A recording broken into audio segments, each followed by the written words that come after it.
माझं नाव शीतल बाळासाहेब शिंदे आहे. मी आत्ता 10वीची पेपर दिलेली आहे स्वामी विवेकानंद शाळेची. आणि मी आत्ताच NCERT हा कोर्स जॉईन केलेला आहे. मला आहे ना त्याच्या पहिले काही एवढं बेसिक माहिती नव्हतं कम्प्युटरचं. पण मी गुरु कम्प्युटरमध्ये जॉईन झाले तेव्हा आत्ता 4-5 दिवसच झाले तेव्हा जॉईन झाले. पण तरी पण मला 4-5 दिवसामध्ये इतकी छान माहिती मिळाली. तर मी हा CPU पहिले आम्हाला फक्त शाळेमध्ये फक्त सांगितलं होता, कधी वापरलं पण नव्हतं. सांगितलं आपलं CPU. पण आत्ता कळलं मला हा कॅबिनेट आहे, हा CPU नाही आहे. तर CPU इथे आहे आणि हा डाटा ॲक्सेस करतो केंद्र. आणि हा कीबोर्ड आहे ज्याच्यावर 100 कीज आहे. आणि रॅम आहे, रँडम ॲक्सेस मेमरी.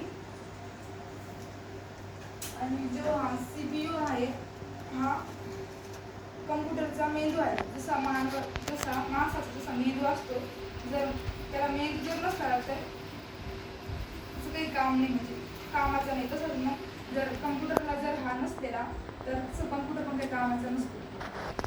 आणि हार्डवेअर म्हणजे काय नेमकं, जर कम्प्युटरची अशी पार्ट ज्याला आपण टच करू शकतो, जसं लाईक म्हणजे आपल्या शरीराचं पाय. आणि सॉफ्टवेअर हे कम्प्युटरमध्ये असतं. सॉफ्टवेअर म्हणजे browser, app, games software.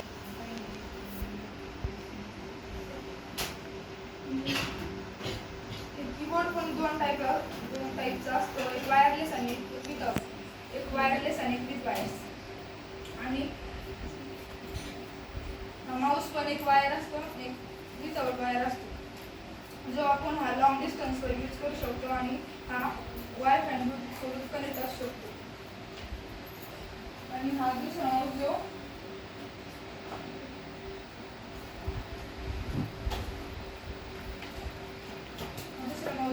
Big wire असतो, तो आपण लॉंग डिस्टन्सवर कुठे घेऊन पण जाऊ शकत नाही. आणि हा खराब पण होऊ शकतो लवकर, केबल जर तुटली तर.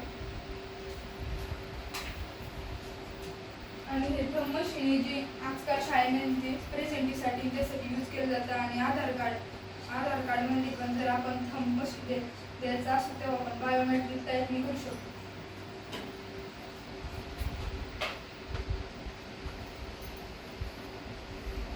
आणि हा वेब कॅमेरा जो आपण आज मीटिंगमध्ये ऑनलाईन एक्झाम, जसं आपण MSCITची एक्झाम देतो ती ऑनलाईन, ती पण आपण कॅमेऱ्याद्वारे देतो.